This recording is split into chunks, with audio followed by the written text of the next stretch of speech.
We're visiting with UNLV senior Steven Scamorza. Steven, welcome to the show. Thank you. Steven, what we're doing today is visiting with all of our seniors and giving them a chance to talk a little bit about their careers and how things go. And we'll start with when you started playing hockey. You told me a little bit off camera that you didn't grow up in Vegas, moved there when you were like 10, but tell everybody how you started playing hockey and what got the love for the game in your blood. I started playing hockey, actually started playing roller hockey back in Florida when I was about, I want to say, 7 years old. I played for about 4 or 5 years, and that was when I first, developed my love for hockey. Afterwards, moved to Vegas, had to stop playing. Okay. Then I played football for about 6 years all the way throughout high school. Graduated, went to play Division II football, had an injury, came back, and then I got back into roller hockey at UNLV. I played 3 years of roller hockey at UNLV. I played in 2 Final Fours and a national championship game. Now this is my second season playing on the ice team. So tell me about the transition from roller to ice. How different is that? It was different. It took me a while to pick it up and kind of get a hang of my edges. Right. I'm still not the best sound skater, but I've come a long way, and my coaches could attest for that. They've told me. But it's different game. Roller hockey's obviously no contact, no offsides, no icing. Right. So I love contact. So ice hockey fits with me perfect in that sense. But overall, the transition was good. It was easy. Worked hard, and made it happen. Talk about ice hockey at UNLV. Did you ever think it was going to grow to the point where it is right now? You guys are D2, looking at going D1 now next year, and the ultimate goal, I think, is NCAA at some point down the road. So, did you ever think that was going to happen? I did think it was going to happen, but I didn't think it was going to happen this fast. Right. You have to give credit to our coaches and our staff for that. Truly.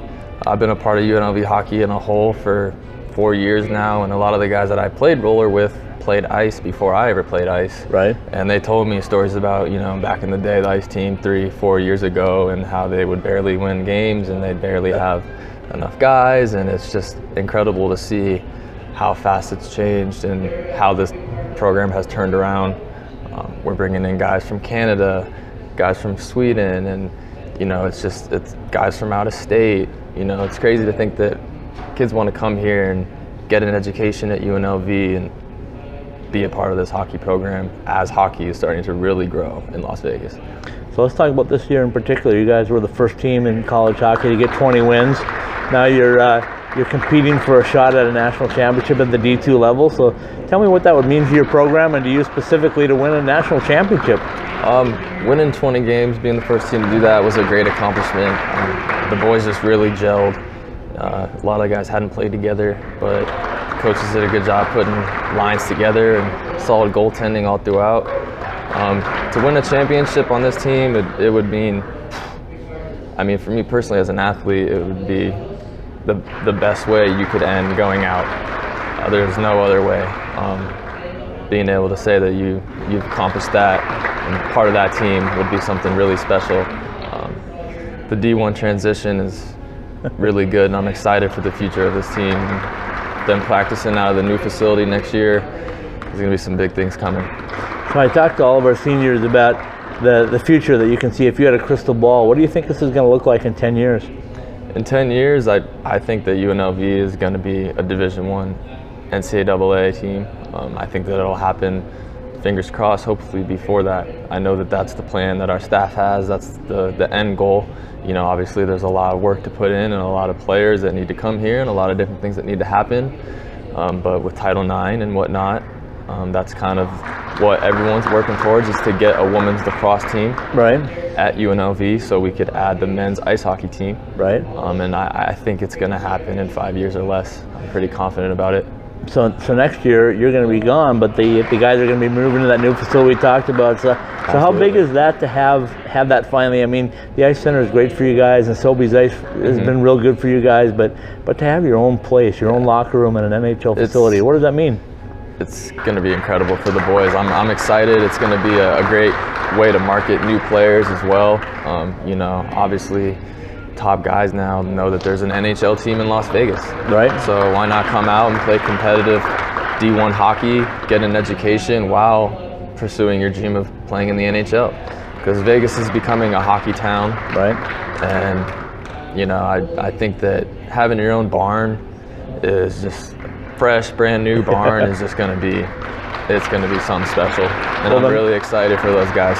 The nice part about that is you're going to have some more seats, and I know you got a lot of fans that would like to get out there, just haven't been able to because the seating hasn't been there for you. Yeah, the seating was better at Sovi. Right. But yeah, a lot of people standing around the ice and on the boards at the ice center. But that's also kind of cool too, because they're right up in your face, you know, as you're grinding it out on the boards, and there's fans right there smacking on the glass. You know, I like that. But yeah, I think that hopefully they can pack, you know, a couple thousand into that new rink that they're building. That would be what this team needs moving forward.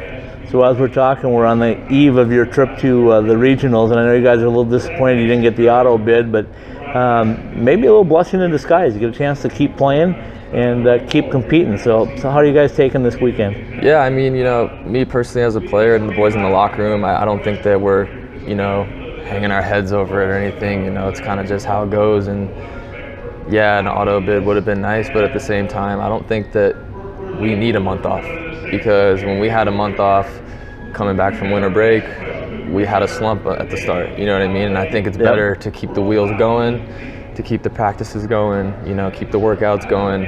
I think that 2 weeks is plenty of time to recover, you know, so that's our plan, is to go to regionals, win 2 games, get our bid, and then we have 2 weeks to get healthy, rest, practice, you know, and get it done, right? Film, and that's kind of where, you know, the boys are at right now. Awesome. I'm going to give you one last thing just to talk to the UNLV faithful. You can tell them directly through the lens why they should come out and support you guys this year and next year and the years to come. You know what? You all should come out and support UNLV hockey, because guaranteed you will have a great time. If you've never seen an ice hockey game live, you're missing out. It's a great group of kids, great group of fans. We have plenty of parents who bring their children. So if you have children and you want your kids to come out and experience hockey, our players are more than friendly with the kids. We pound fists with them on and off the ice.